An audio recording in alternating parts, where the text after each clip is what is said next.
his case was bullying and harassment. Plaintiff, please come forward.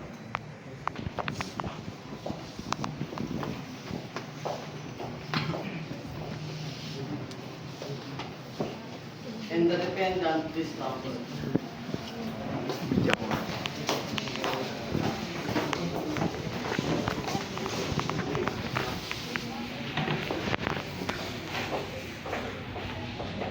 Sakop. Alright, the judge is ready.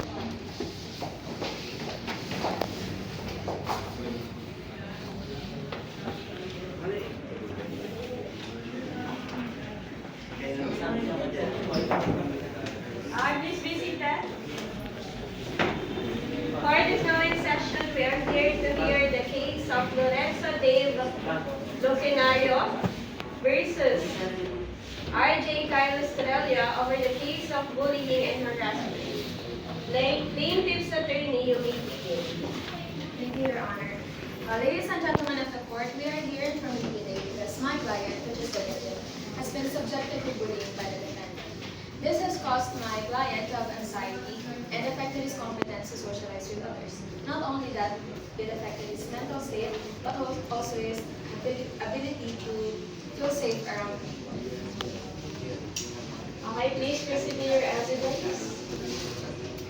Your Honor, I was subjected to bullying.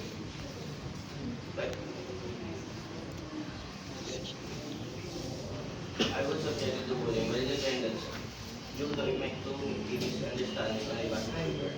Began berating me with hurtful words and even started to let me feel.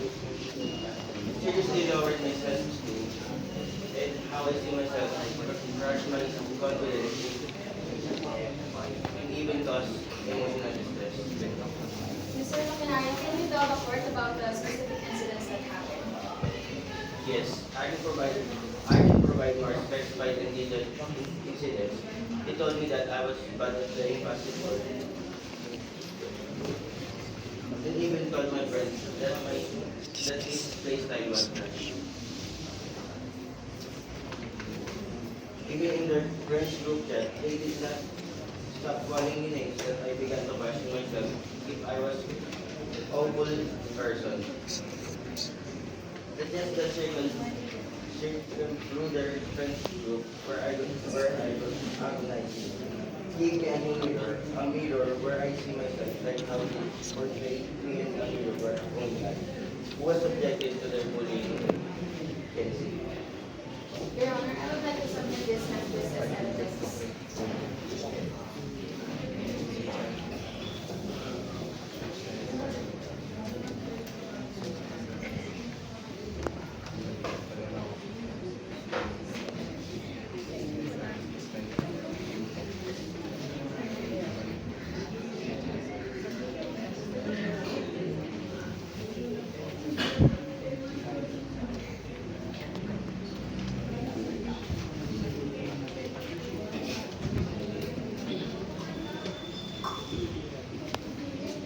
Your Honor, I would like to cross-examine the plaintiff. Plaintiff. Earlier, you mentioned that there was some sort of misunderstanding. May you please elaborate what kind of misunderstanding that is?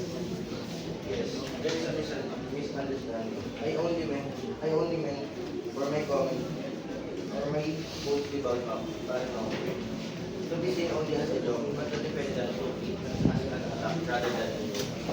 Thank you. No further question. How do you respond to this allegation?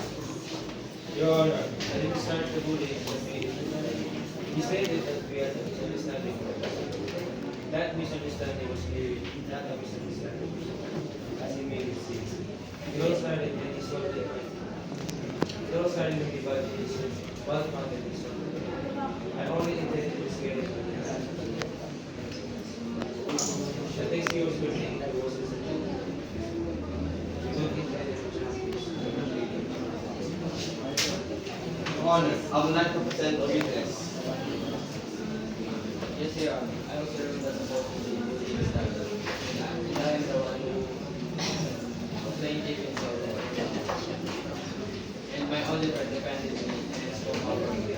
He the one that did it, started the personal work.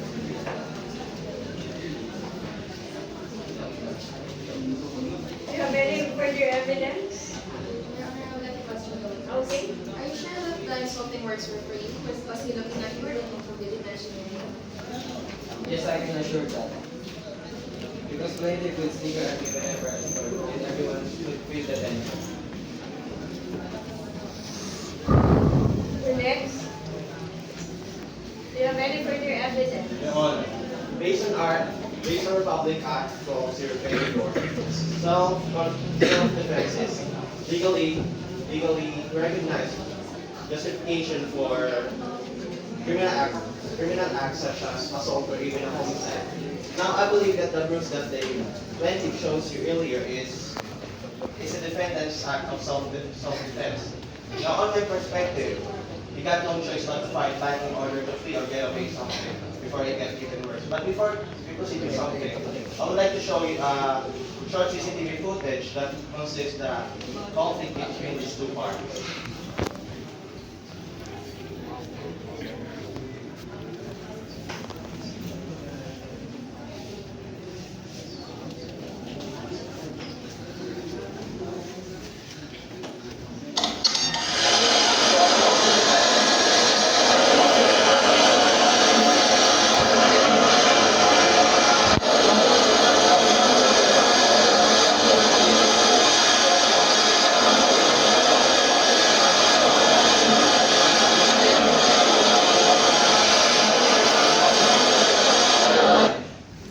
That's all.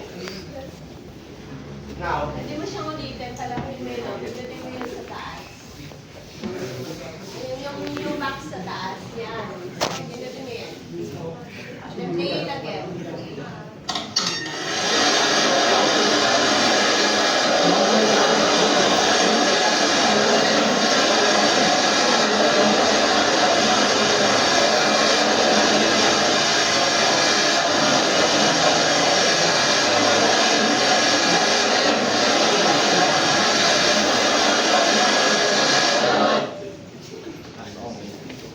Now, as you can see in the video, the plaintiff and his friends are the first one to turn aggressively towards my client here. Now, my client here, as you can see, as you look at it carefully, my client was pushed twice and got given a severe beating. Now, please take a look at this. My clients here also got some bruise, which I believe was made by the plaintiff and his friends. That's all. Okay, next.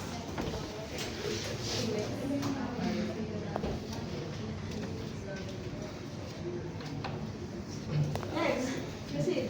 Juries, you make your time to decide whether the defendant is guilty or not guilty.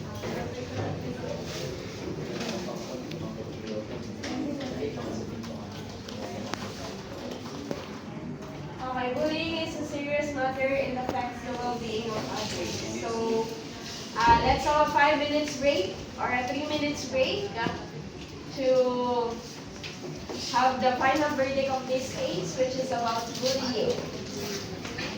Juries? We the jury find the defendant not guilty of assault, as we believe that the defendant's action were justified as self-defense. Not guilty? Yeah, just like what she said, we find defendant not guilty of bullying, as we believe that defendant's actions were primarily a response to the state elation provocation and insult. What about the juries? May I have one from the group 1? Group 1.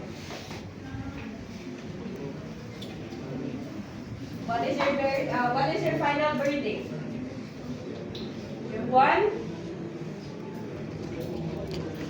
Is there any? If no one, I will -1 your score. Comment lang po about their What about the final verdict?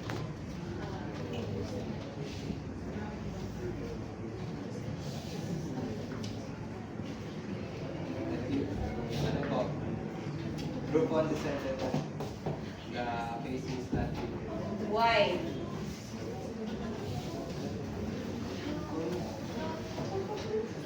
Because of the CCTV footage. What is that all about? What is that thing? We saw that his friends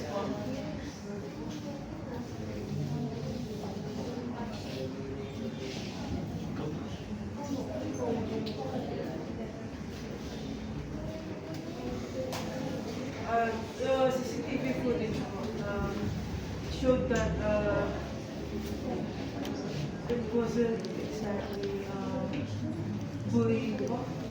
Because I didn't see it clearly. I was sitting here. But What about comment? comment lang po. Maybe they should yung script po nila kasi yung iba po na lagi lang po nilang binabasa yung script po nila. Kaso overall naman po, good naman po. Na-deliver naman po nila ng maganda.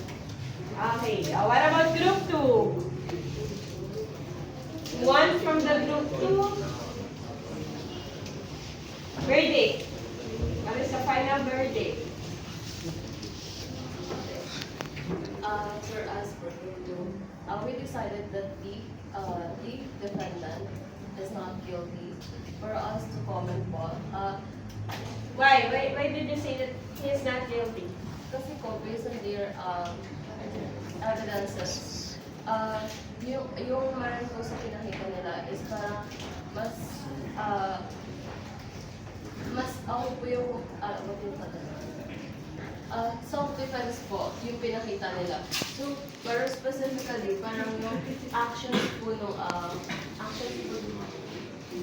yung actions po ng plaintiff, parang nag-cause lang po siya dun sa sa defendant, para kumbaga yung actions po na ginawa ni defendant, parang, na pinakita niya po, parang,